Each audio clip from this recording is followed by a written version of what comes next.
Hello students, ये आपका part third video है इस चैप्टर का। पार्ट थर्ड वीडियो में प्रश्नावली 1A पे है और क्वेश्चन नंबर है 8। कह रहा है किसी परेड में 616 सदस्यों वाली एक आर्मी की टुकड़ी को 32 सदस्यों वाले एक आर्मी बैंड के पीछे मार्च करना है। दोनों समूहों को समान संख्या वाले स्तंभों में मार्च करना है। उन स्तंभों की अधिकतम संख्या क्या है जिसमें वे मार्च कर सकते हैं। आप देखे होंगे लाल किला के पास, देखते हो ना, पहले आर्मी बैंड वाले आगे मार्च करते हैं बजाते हुए, है ना, बैंड को, और उसके पीछे आर्मी होती है, सैनिक होते हैं, वो भी मार्च करते हैं। तो हमारे पास 32 गो बैंड वाले हैं, आर्मी बैंड है, आर्मी बैंड में सदस्य है, और 616 सदस्य किसमें है? सैनिक के सदस्य 616 है। तो जितना हमें स्तंभ बनाना होगा, ठीक है, आर्मी बैंड वाले सदस्यों के लिए, उतना ही स्तंभ हमें बनाना है किसके लिए? आपके सैनिकों के लिए। समझे ना? देख रहे ना, आपके क्वेश्चन में कह रहा है दोनों समूहों को समान संख्या वाले स्तंभों में मार्च करना है ना। जितना यहाँ पे स्तंभ बनेगा बैंड वाले के लिए, उतना ही स्तंभ बनेगा किसके लिए? आर्मी के सैनिकों के लिए। तभी ना अच्छा लगेगा दिखने में। तो हमें क्या करना होगा? दोनों का हाईएस्ट कॉमन फैक्टर लेना होगा, यानी कि दोनों का HCF ज्ञात करना होगा, तो हमें स्तंभों की अधिकतम संख्या प्राप्त हो जाएगी। तो यहां लिखेंगे कि हमें स्तंभों की अधिकतम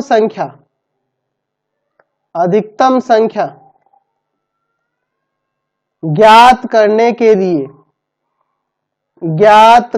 के लिए 616 और 32 का HCF ज्ञात करना होगा। चलिए, तो हम लोग अभी तक यूक्लिड विभाजन एल्गोरिथम पढ़े हैं, तो उसी के द्वारा हम लोग यहाँ पे HCF ज्ञात करते हैं। तो यहाँ देख रहे हैं कि 616 जो है ना आपका बड़ा है 32 से, तो यहाँ A बराबर में हो जाएगा 616 और B बराबर में हो जाएगा 32। ठीक है, अब यहाँ लिखेंगे यूक्लिड विभाजन प्रमेयिका। क्या था? A equal to B Q plus R, और जहां R का मान 0 से बड़ा या 0 के बराबर लेकिन B से छोटा होगा। चलिए इसको घेर देते हैं इस तरह से। अब देखिए यहां लिखेंगे स्टेप फर्स्ट, स्टेप पहला क्या करना होगा? इधर लिखेंगे 616 को और इधर लिख देंगे 32 को।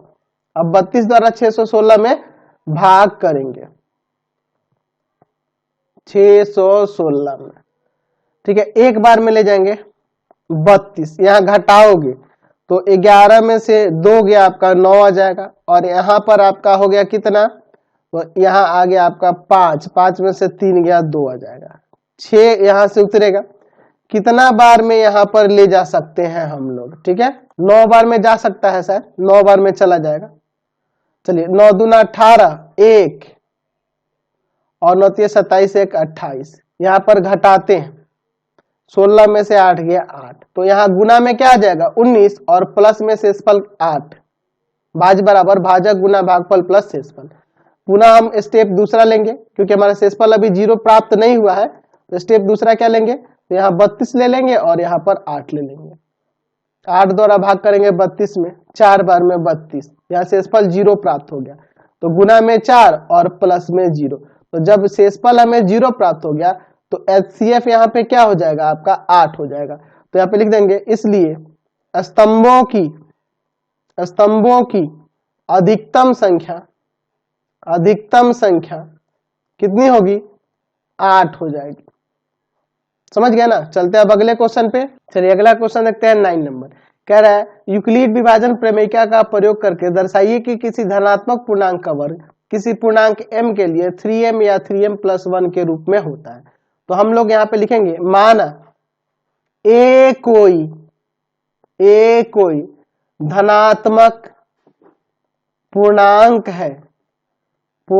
है जिसमें कितना से भाग करेंगे जी? 3 से, क्योंकि यहाँ पे 3m और 3m+1 की बात कर रहा है, जिसमें 3 से भाग देने पर भाग देने पर भागफल भागफल q तथा शेषफल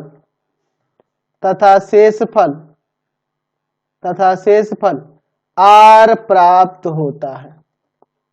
शेषफल r प्राप्त होता है। तो यहां से क्या आ जाएगा, लिखेंगे यूक्लिड विभाजन प्रमेयिका से। यूक्लिड विभाजन प्रमेयिका से क्या हो जाएगा, a इक्वल टू में आ जाएगा 3q प्लस में r, और यहाँ r का मान क्या हो जाएगा, r का मान हो जाएगा 0 से बड़ा या 0 के बराबर लेकिन 3 से छोटा। हमने यूक्लिड विभाजन प्रमेयिका का प्रयोग कर दिया, भाज्य बराबर में भाजक गुना भागफल और प्लस में शेषफल। तो यहाँ r का मान देखो तो क्या हो जाएगा, 0 के बराबर और 0 से बड़ा लेकिन 3 से छोटा। तो यही ना 3 होंगे, 0 1 2, यही ना हो जाएगा।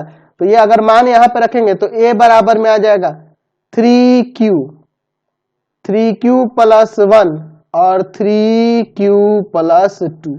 अब एक एक करके तीनों को लेंगे। पहला केस लिखेंगे, केस पहला a बराबर में 3q। हमें क्या करना होगा, तो इसके वर्ग करके देखना होगा। इसका वर्ग करके हमें 3m या 3m प्लस 1 के रूप में लाना होगा। तो चलिए अब इसे का वर्ग करते हैं। लिखेंगे दोनों तरफ वर्ग करने पर दोनों तरफ वर्ग करने पर, तो यहाँ a स्क्वायर हो जाएगा और इधर हो जाएगा 3q का होल स्क्वायर। तो इसका आ जाएगा 9q स्क्वायर। समझे ना। अब मैं इस 9q स्क्वायर को क्या करता हूं, लिख देता हूं 3 इंटू में 3q स्क्वायर। अब आप सोच रहे होगा कि ऐसा क्यों किया सर, क्योंकि हमें 3m या 3m प्लस 1 के रूप में करना होगा। तो मैं इस पूरे को m मान लूंगा, या लिख दूंगा कि जहां m बराबर में है 3q स्क्वायर। तो देखो तो धनात्मक पूर्णांक का वर्ग 3m के रूप में आ गया।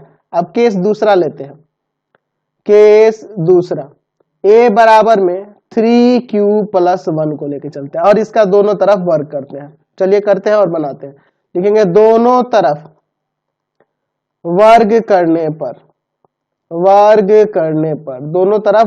पर इधर a स्क्वायर हो जाएगा और इधर हो जाएगा आपका 3q प्लस 1 का होल स्क्वायर। यहाँ a प्लस b का होल स्क्वायर पर तोड़ते हैं इसे, 3q का स्क्वायर प्लस 2 इंटू में 3q इंटू में 1 और प्लस 1 का स्क्वायर। यहाँ पे क्या हो जाएगा, 9q स्क्वायर प्लस का 6q प्लस 1। इन दोनों में से 3 कॉमन कर लेते हैं, तो यहाँ पे बचेगा आपका 3q स्क्वायर और प्लस का 2q प्लस 1। अब देखो, अब आप सोच रहे होंगे कि सर आपने इस 1 को अलग क्यों रखा।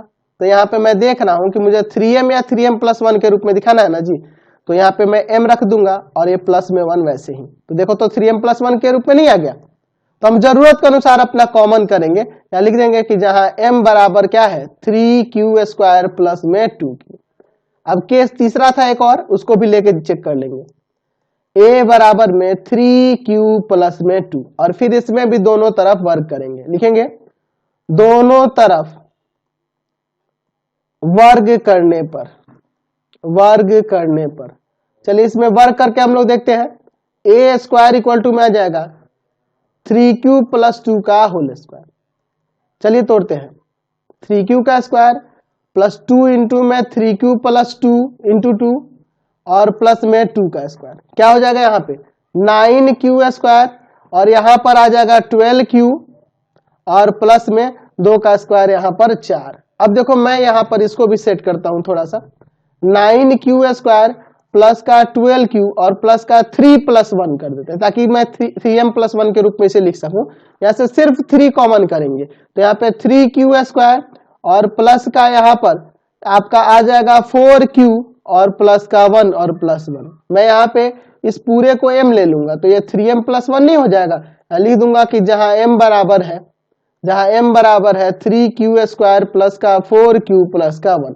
तो हमने क्या देखा कि किसी धनात्मक पूर्णांक का वर्ग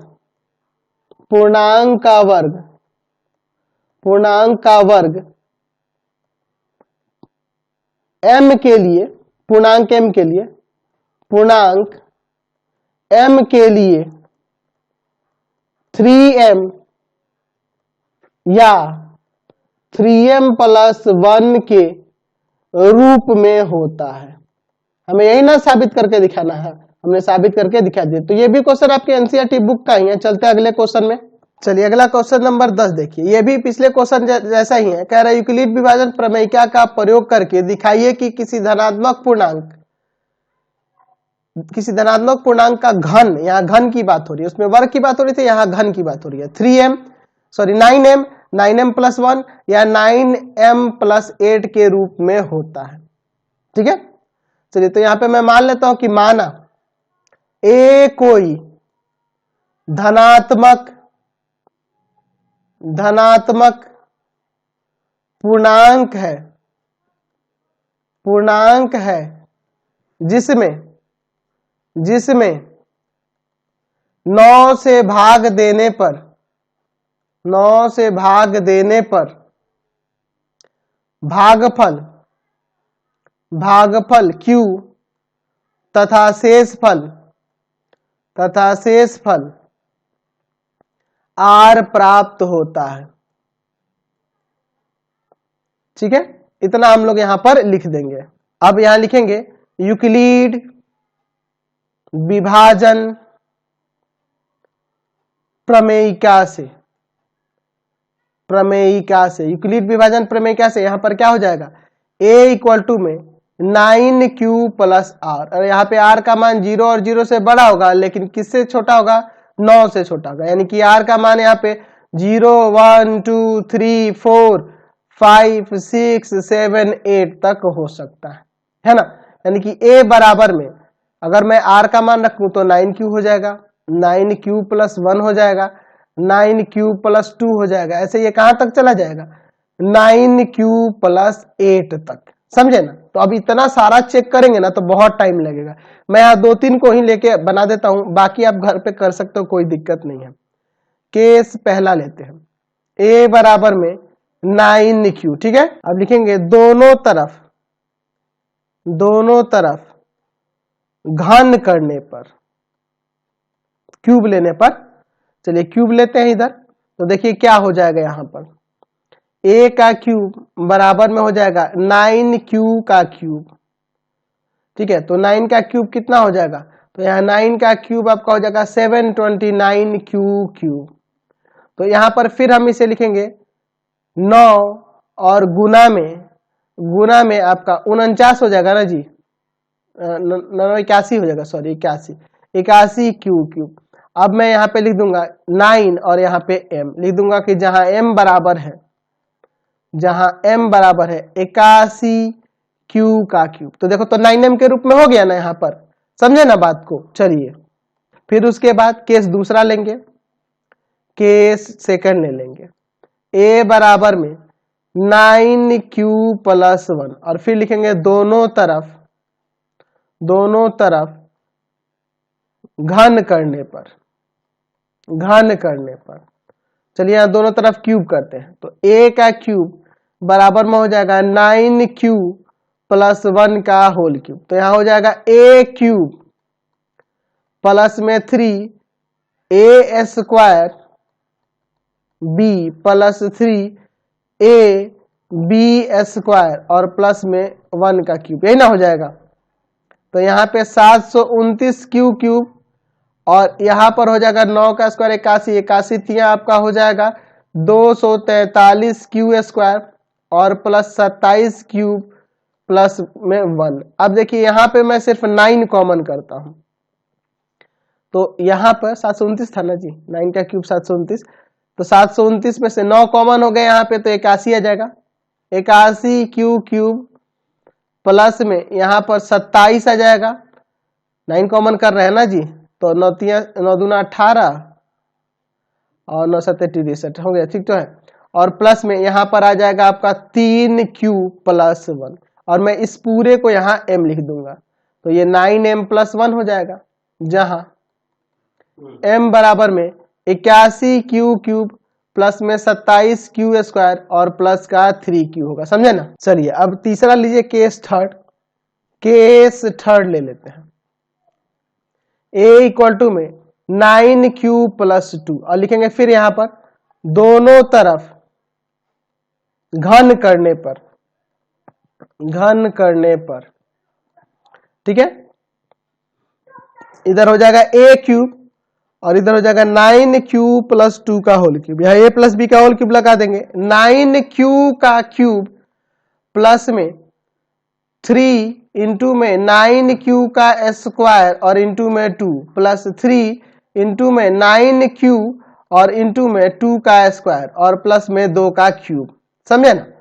यहाँ पे सॉल्व करते हैं तो यहाँ 729q क्यूब और प्लस में यहाँ पर कितना हो जाएगा जी, 9 का स्क्वायर 81, 81 3 आपका हो जाएगा 243 और 243 में आप 2 से गुना कर दोगे तो आपका यहाँ पर आ जाएगा 486, 486 हो जाएगा, 486 क्यू स्क्वायर और प्लस में यहाँ पे देखो 27 और 27 में 4 से गुना कर देंगे तो 108 आ जाएगा ना, 108 क्यू और प्लस में 8 और इन तीनों में से मैं यहाँ पे 9 कॉमन कर लेता हूं तो यहाँ पर आपका 81 क्यू स्क्वायर, ठीक है, और फिर प्लस क्यू क्यूब और प्लस में यहाँ पर आ जाएगा आपका, यहाँ आ जाएगा आपका 54 क्यू स्क्वायर और प्लस में यहाँ पर आ जाएगा 12 क्यू और प्लस में 8। तो इसके जगह पे मैं m लिख दूंगा तो ये हो जाएगा 9m प्लस 8 लिख दूंगा, जहां m बराबर है 81 क्यू क्यूब प्लस का 54 क्यू स्क्वायर प्लस का 12 क्यू। समझ गया ना? तो लिख देंगे कि अतः अब सबको चेक करेंगे तो बहुत लंबा टाइम लग जाएगा। किसी धनात्मक पूर्णांक का घन पूर्णांक m के लिए, पूर्णांक m के लिए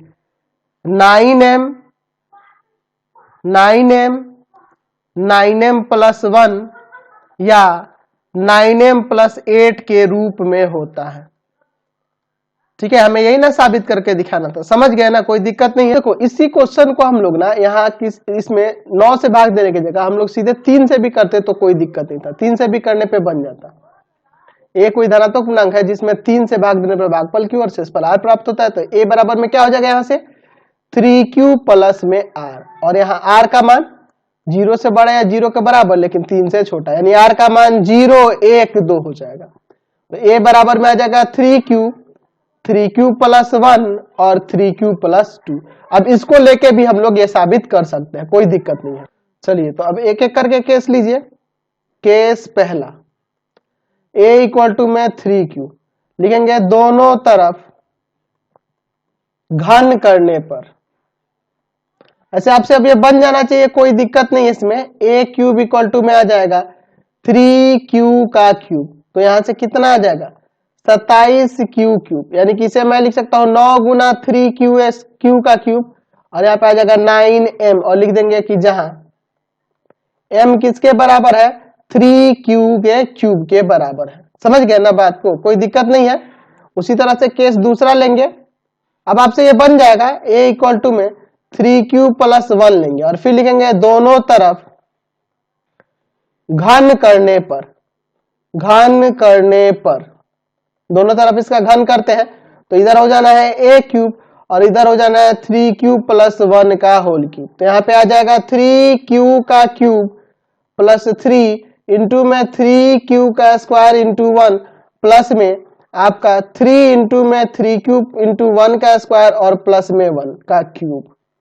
तो यहाँ देखो ये हो जाएगा 27q क्यूब प्लस में देखो 3 का स्क्वायर 27q स्क्वायर और प्लस में 9q और प्लस में 1। तो इसमें से आप इन तीनों में से 9 कॉमन कर लो, तो 9 कॉमन करोगे तो यहाँ पे 3q क्यूब प्लस का 3q स्क्वायर प्लस का q और प्लस में 1 यहाँ पे लिख देंगे। इसके जगह पर m, जहां लिख देंगे कि जहां m बराबर है 3q क्यूब प्लस का 3q स्क्वायर प्लस में q। समझ गए ना? अब एक और केस है, उसको भी लिख लीजिए। केस थर्ड, केस थर्ड में क्या होगा, a इक्वल टू में 3q प्लस 2, क्या लिखेंगे, दोनों तरफ घन करने पर, घन करने पर। तो क्या आ जाएगा a क्यूब बराबर में आ जाएगा 3 क्यूब प्लस 2 का होल क्यूब, समझे ना। और यहाँ a प्लस बी का होल क्यूब का फॉर्मूला लगा देंगे। 3 क्यू का क्यूब प्लस 3 इंटू में 3 क्यू का स्क्वायर और इंटू में 2 प्लस 3 इंटू में 3 क्यूब इंटू 2 का स्क्वायर और प्लस में 2 का क्यूब। यहाँ पे 27 क्यू क्यूब प्लस में 3 का स्क्वायर 9 3 27 दूना 54, 54 क्यू स्क्वायर और प्लस में देखो 9 और 9 चौका 36 क्यू और प्लस में 8। इसमें से आप कॉमन करो इन तीनों में से 9 को, तो 9 कॉमन करोगे, यहाँ 3 क्यू क्यूब प्लस में यहाँ पे कितना बचेगा, तो यहाँ पर आपका आ जाएगा 6 क्यू स्क्वायर और प्लस में 4 क्यू और प्लस में 8। तो यहाँ पे इसकी जगह पे m लिख देंगे, तो ये 9m प्लस 8 हो जाएगा, जहां m बराबर में आ जाएगा आपका 3 क्यू का cube plus 6 Q square plus का 4 क्यू। अतः यहाँ लिख सकते हैं कि अतः किसी धनात्मक पूर्णांक के लिए धनात्मक पूर्णांक का घन